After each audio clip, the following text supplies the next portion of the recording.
Montreal, 1976. Olympic fever. The city braces itself to begin construction of a luxurious stadium to host the 1976 Olympic Games. They turn to master builder Roger Tabert from France to design and construct the Olympic arenas. And what does he come up with? Some tweaked out alien-looking structures that seem to defy gravity.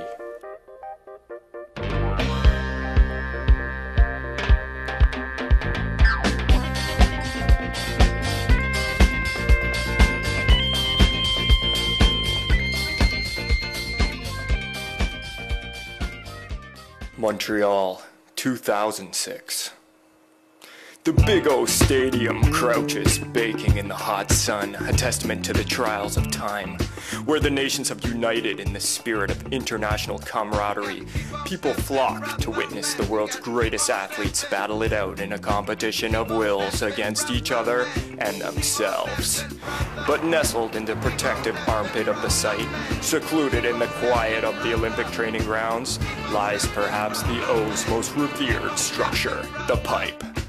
Originally built as an entranceway for the torchbearers heralding the opening ceremonies of the 1976 Olympic Games, this whistle-shaped anomaly boasts smooth concrete transitions into arching walls and voluptuous curves from the gentle flat bottom. The skylit roof arches over, sheltering a sanctuary, perfect for skateboarders. The best natural mini-ramp in the world, as well as the first half-pipe with flat bottom, the Big O has been visited by some of the skate industry's greatest, featured in international magazines, and voted one of the top 10 skate spots in the world. Free, unregulated, the pipe sees more in and out than most local trannies. But a shadow looms over the O. The Saputo Cheese Factory, owners of the Montreal Impact soccer franchise, has sent representatives to the pipe, and they haven't come here to skate. But with new projects on the horizon, the pipe may not be around much longer. Well, now their favorite spot is threatened. The Montreal Impact plans to build its new soccer stadium on the site. With the future of the Olympic pipe uncertain, skaters offer up a handful of unlikely heroes to represent the voice of this gnarly subculture. Well, I mean, you know, we never wanted to, expose the pipe or have it in the mainstream, but, you know, it might be destroyed, so we have to protect it in a way, and, the best way to have our voice heard is through the media, so we got an article in the press, and that just created a snowball effect, and everyone wanted a piece of the story, you know, so that's good for us. We're rocking the essence and enduring the longevity, you know, and a lot of people will say to me, oh, why don't you skate here or why don't you skate there? I've skated all over North America on my own time and my own dollar. At the end of the day, it's I skate what I want now, and what my medium is the pipe, and that's where I get loose, and that spot is it's like the guys in Portland have, you know, Burnside, we have the pipe. Even though it's smaller and they have totally different berths, they're both very addictive, you know, to true skateboarding fiends. Every time we skate it, it's never just jumping on a mini ramp. It's not comparable. It's such an odd structure, and it's so easy to hurt yourself on.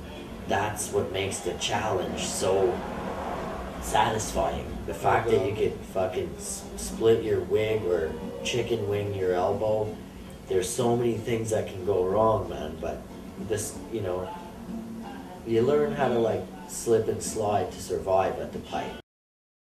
Everyone's got their own, you know, wrecking tricks or, you know, style. Everybody brings it differently, man. We can't even get over it ourselves, how every year we're like, whoa, I didn't realize we could do that here. Oh, it's functional like this. Yeah. It's a hard spot to skate, and you don't want to be oh, it's too hard to skate, I don't want to skate it, and you're man, I'm gonna go. It's you're fighting this thing, but with such love and shit, so it's not really negative fighting.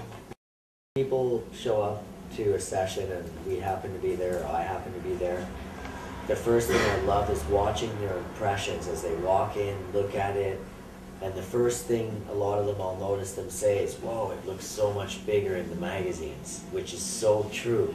In the magazines, when you look at a photo of it, it looks like it's 5 feet high or chest high. But when you get there and you see it's just like, you know, a couple of inches over your family jewels, you're kind of a little bit like, whoa, okay, what are they doing there? Picture having your own fucking roller coaster to yourself and like a couple of handfuls of friends for 15 years straight, you know, why else would we be skating? I'm surprised we can both still skate it at our age. The Big O has nothing to do with skateboarding, but the structure itself is perfect for skating.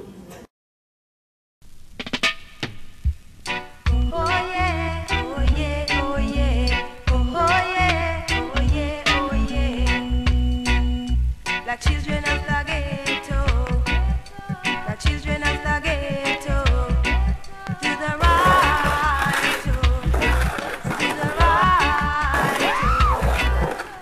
Remember your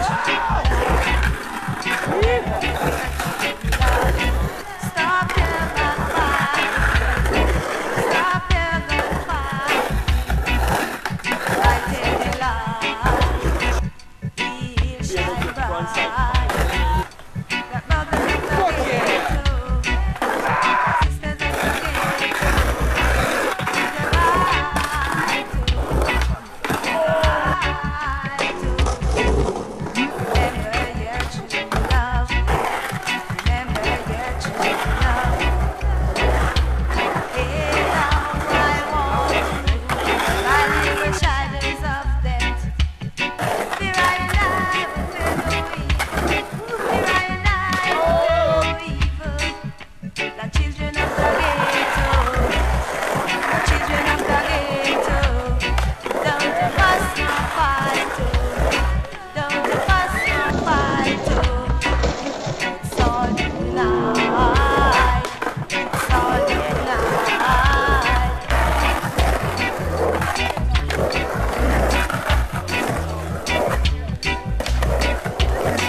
In a way, you know, we don't like, you know, like sharing with the mainstream the energy at the pipe, because it's kind of underground and it's like a, you know, the best kept secret at the Olympic Stadium. But now we had to, you know, get the word out so that people who make decisions or people who are influenced to make decisions get the point, hear our voice, and, you know, like, come on our side and help us save this thing, because it means a lot to skateboarding.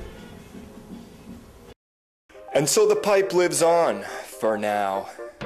For 15 years, it has withstood the onslaught of over 100 skaters a day. But now it needs the help of the community to be able to offer its sanctuary to the many future generations of skateboarders to come.